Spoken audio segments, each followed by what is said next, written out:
My name is Jamila, and I'm sitting here with the woman who is first in many respects. Her name is Jamila Buhari. I'll allow her to do all the introductions that includes all the firsts. So Jamila?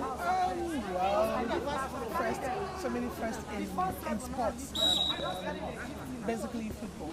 My name, yes, is Jamila Buhari. I was Nigeria's first female referee, first female NFA board member, currently a match commissioner, and I'm also a member of the appeals committee of the Nigerian Football Federation.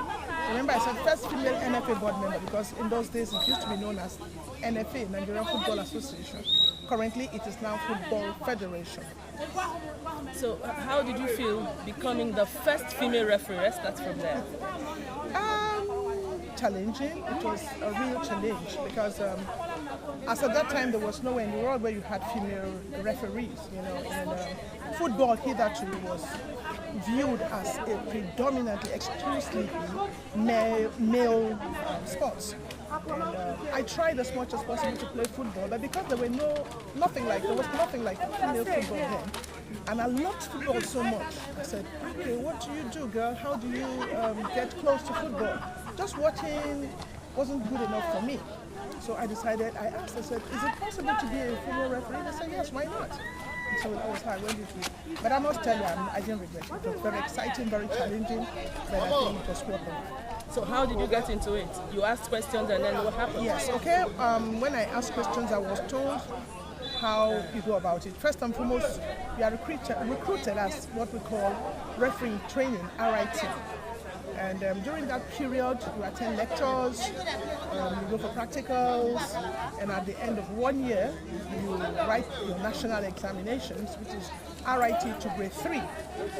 If you pass, mandatorily, you continue, lectures for 3 years again. You sit for another one called grade 3 to grade 2.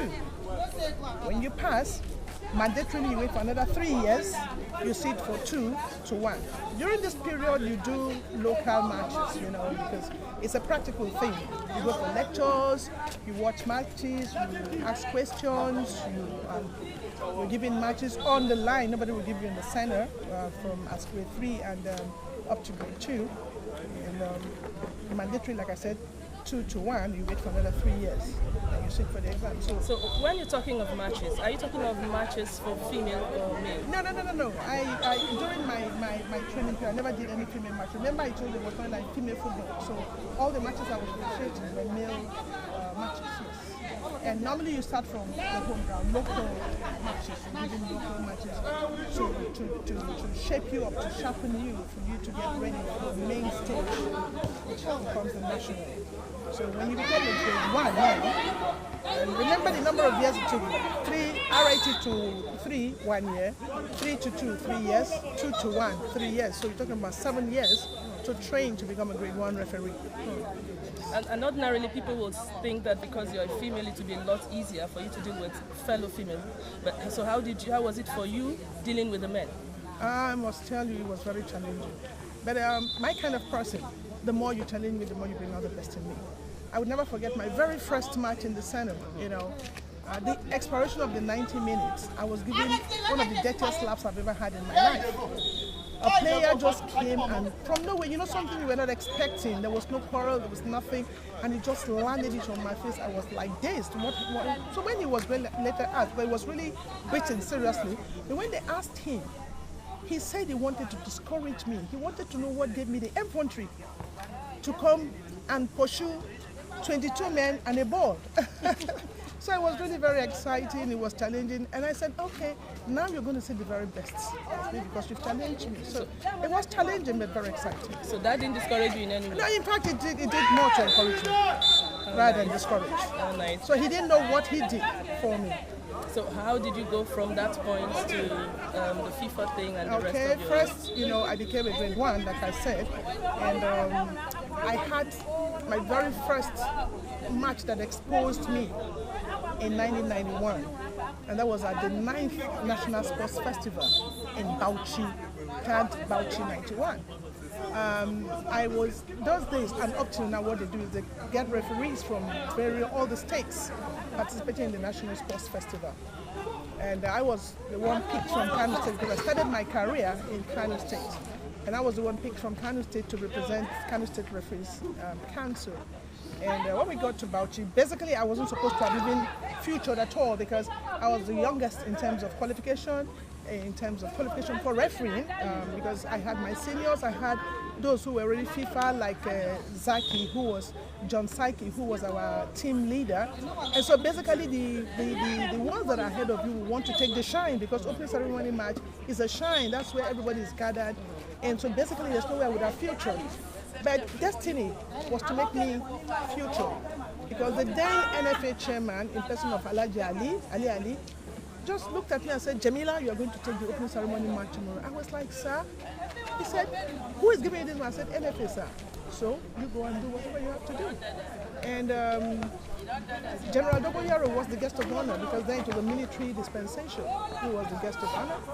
And when I was being introduced to him as a referee for the match, he was asking if we're having a friendly or whatever. So that was how it all started. That was what brought me to the limelight.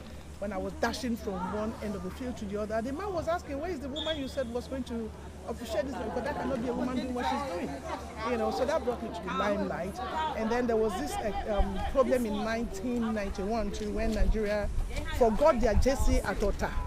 We were to play Burkina Faso. They forgot the jersey in Ota and they had to cut the tracksuits to play the match. So the Nigerian Football Association was dissolved. And that was the Babangida era when Mariam Babangida insisted that there had to be a woman in every field or any government parastatal.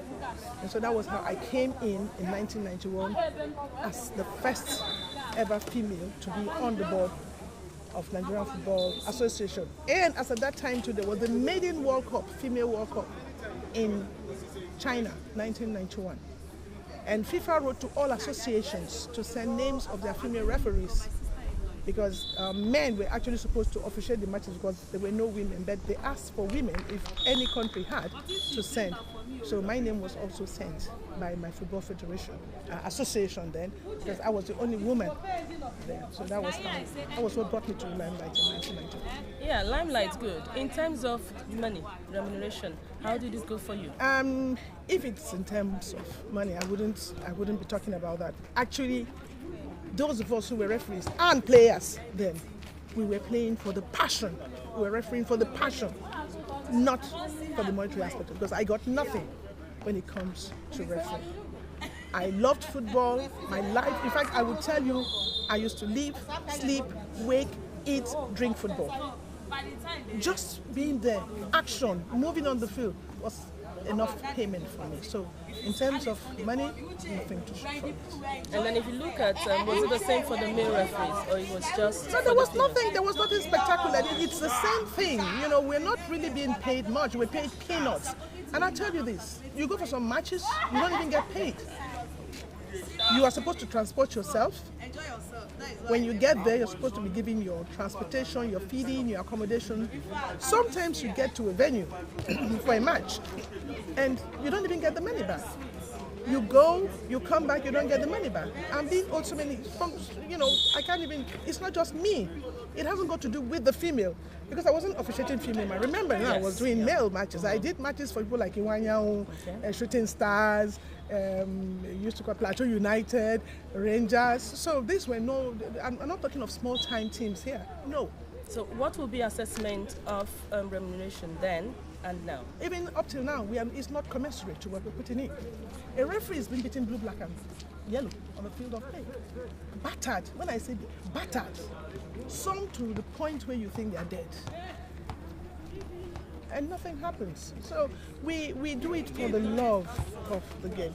It's not like, although now the payment is better than what it used to be then, just like the footballers now. Footballers now are making more money than the footballers of old. The Odegbamis, the Adokies, the Christian Chukus, the Okalas, they were playing for the country, for the joy. But today, the players of today make more money than the players of those days. The referees, yes, but not commensurate to the playing aspect of it. So, as a member of the NFF board, what did you do to ensure that at least some of these problems are reduced? When I was there was nothing I could do, because you don't just change a policy overnight. Again, you don't blame the NFA, because you see, we don't really have money. We don't have sponsors. When you have sponsors, when you have the money, then you now say, yes, I can do this, I can do that. We have the money. Remember that even in Nigeria or in Africa, as we stand today, what the players are getting is not commensurate to what their counterparts outside Nigeria get. So it's got to do with what you have. You make the best of a bad situation. You use what you have to get what you need. So it hasn't got to do with the NFA or the organizers of the football. Until we get sponsors, we'll still have this problem. Last word for other female referees. Keep the flag flying. Don't give up. It's going to be good someday. Thank you very much. It's been a pleasure talking with you.